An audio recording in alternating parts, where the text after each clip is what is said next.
Lexim nga Apostulli i Ditës. Letra e 2 drejtuar Timoteut, kapitulli 3, vargjet 16 deri në kapitullin 4, vargu 4. Gjithë shkrimi është i perëndifrymzuar, edhe i dobishëm për mësim, për qortim, për ndrejqje, për arsim që është me drejtësi, që të jeti përsosur njeriu i Perëndis, i përgatitur për çdo punë të mirë. Të urdhëroj pra unë përpara Perëndisë dhe Zotit Jezu Krisht, që ka për të gjykuar të gjallët të vdekur në shfaqjen e Tij dhe në mbretërinë e Tij.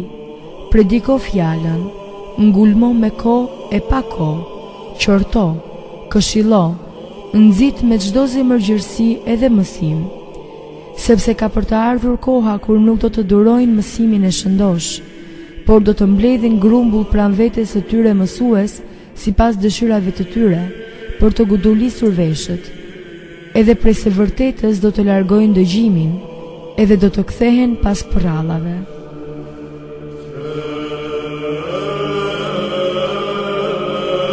Ungjilli sipas Markut, kapitulli 3, vargjet 13-21.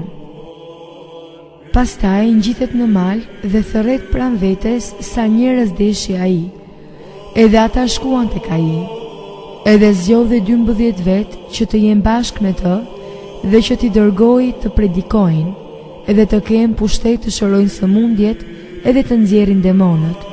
Simonin, të cilit i avuri emrin Pjetër, edhe Jakobin, të birin e Zebedeut, si dhe Joanin, të vëllain e Jakovit, edhe u avuri emrin Boanergjes, që do me thënë bi bubullime, dhe Andrean e Filipin, Bartolomeun e Mateun, Thoman e Jakovin e Alfeut, Tadeun e Simon Kananeasin, si dhe Jud Iskariotin, i cili edhe e tradhëtoi.